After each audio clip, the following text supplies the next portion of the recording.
menghadapi Pak, langsung bertatap bersama Pak yang sebagai calon bupati untuk tahun 2024. Jadi untuk dari saya,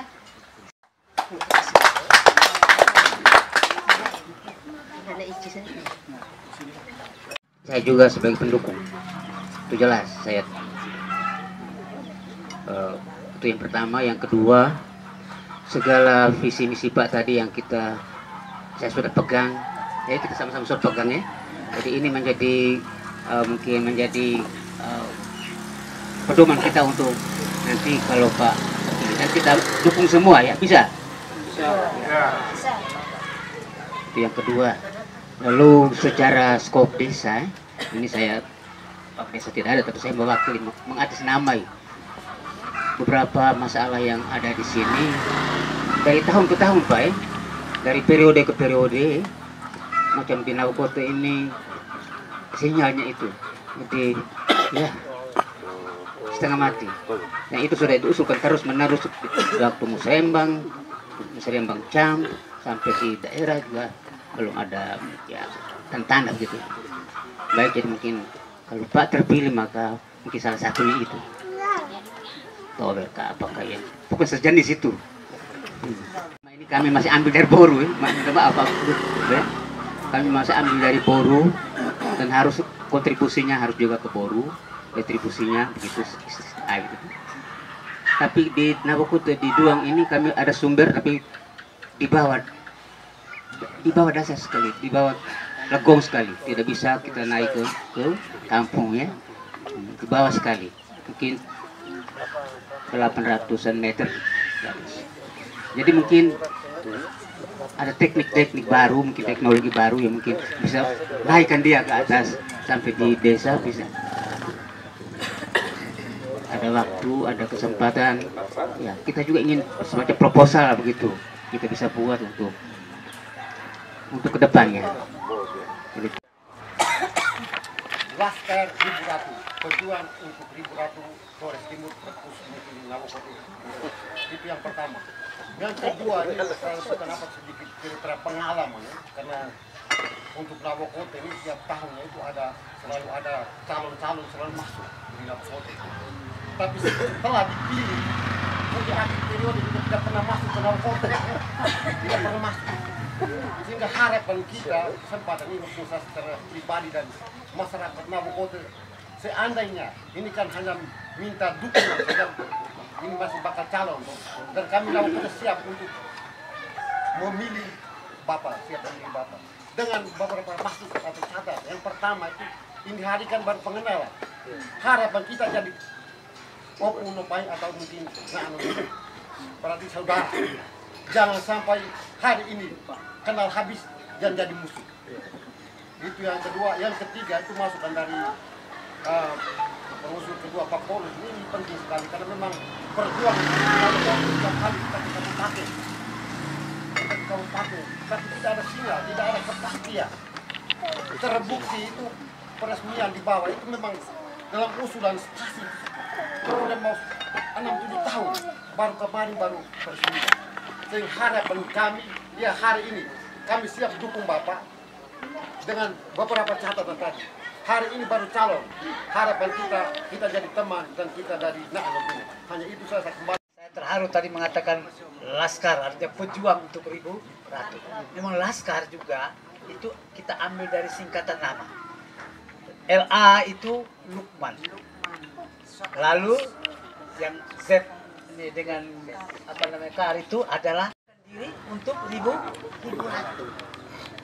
Dan itu terima kasih Bapak. Jadi kalau sudah menyerahkan diri berarti mau berjuang ya untuk kepentingan Ribu Ratu.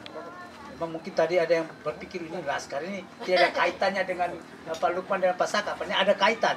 Jadi dulu lurus itu juga singkatan dari Lukman Marianus. Nah sekarang Lukman Zakarias menjadi laskar Ribu Ratu.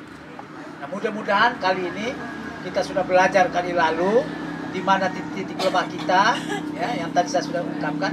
Mudah-mudahan restu daripada Yang Maha Kuasa dan restu daripada orang leluhur kita siap muda ataupun tua, tidak bisa kita pertentangkan.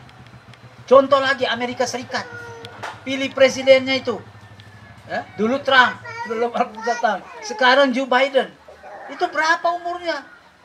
Lebih tua dari umurnya Ben Limu, apalagi dari saya. Contohnya lagi Perdana Menteri Malaysia, Mahathir Mohamad, itu jadi Perdana Menteri yang terakhir usianya 91 tahun. Tapi otaknya jalan, nalarnya bersih, pembangunannya jalan. Jadi kalau kita memilih pemimpin dengan melihat usia, sangat tidak cocok. Kita lihat contohnya sekarang, kita punya calon presiden Prabowo, usia sudah berapa? 70 tahun lebih. Kemarin wakil presiden kita, sekarang masih wakil presiden kita, Amin. Itu usianya sudah berapa? Tetapi dalam politik itu kadang-kadang memang demikian. Pak Jokowi mengapa pilih Maruf Amin? Pasti ada alasan untuk supaya mereka bisa menang. Nah sini kita tidak bisa mempertentangkan tua dan muda. Tapi orang yang progresif, orang yang mau membangun misalnya. Jadi kalau misalnya Pak Beni ini juga orang progresif, orang yang bangun, yang membela masyarakat kecil, kenapa kita tidak pilih? Ini sebagai contoh. Betul. Kita tidak bisa didokotomikan oleh usia.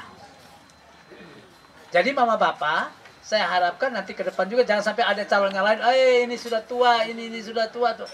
Tidak bisa ukuran macam demikian. Ya, jadi bapak itu tadi, jadi masalah usia. Ada juga yang buat isu, ini kita harus memilih pemimpin kita itu yang tinggal di lewat kita, bukan dari luar. Itu salah. Malah justru orang dari luar dia bisa menilai perkembangan pembangunan Flores Timur ini baik atau tidak, menguntungkan masyarakat atau tidak. Contoh kita lihat Pak Felix Fernandez almarhum. Itu apakah dia tinggal di Lewok kita pilih dia? Tidak. Dia tinggal di Jakarta. Dia memiliki pandangan yang baik untuk bisa membangun Flores Timur menjadi lebih baik. Hanya saya beliau hanya 1 periode. Tapi kita bisa lihat sekarang orang selalu ngomong bagus tuh waktu zaman Pak Felix Fernandez. Ada buktinya itu, Taman Felix Fernandez dan yang lainnya. Dia bisa berusaha untuk mencari pembangunan bukan hanya dari PAD kita, tapi dari yang lain-lain yang bisa dia tarik. Maka itulah mama bapak, jangan kita terkecoh oleh macam demikian. Sekarang juga ada yang omong, Pak Lukman independen dan Pak Sakaris Paun. Tidak akan nanti ada benturan dengan DPRD. Tidak ada, sepanjang itu rasional. Kita kerjasama. Independen di Momere, Pak Idom. Jalan, akhirnya partai-partai yang lain ikut. Saya juga ingin bahwa kita berjalan independen, tapi kalau partai ingin mendekat, silakan. Tapi jangan ada neko-neko. Jangan ada janji-janji ataupun kerjasama. Itu yang saya tidak mau. Kalau untuk kerjasama yang baik, boleh. Tapi kalau untuk merusak, itu kita harus hindari. Ini sangat penting. Maka mama bapak saya bilang, kalau kita independen, mereka bilang, oh nanti tidak bisa didukung di dalam pembincangan mengenai anggaran. Oh sabar dulu. Sebab ada aturan main. Jadi kalau DPRD dengan Bupati tidak mencapai titik temu, mufakat, bahkan sudah lewat daripada tahun anggaran, bisa kita kena masalah. Bupatinya dengan anggota dewannya itu semuanya tidak menerima gaji. Sabar dulu, ngeri kan? Tapi kalau Pak Sakarias dengan saya, kami tadi seperti Pak Salih bilang, sudah pensiun, punya gaji. Jadi kalau yang lain yang masih baru-baru tidak ada gaji, pikir-pikir. Berikut lagi ada sanksi dari pemerintah pusat, ada pemotongan. Nah, yang terakhir Bupati mempunyai kewenangan.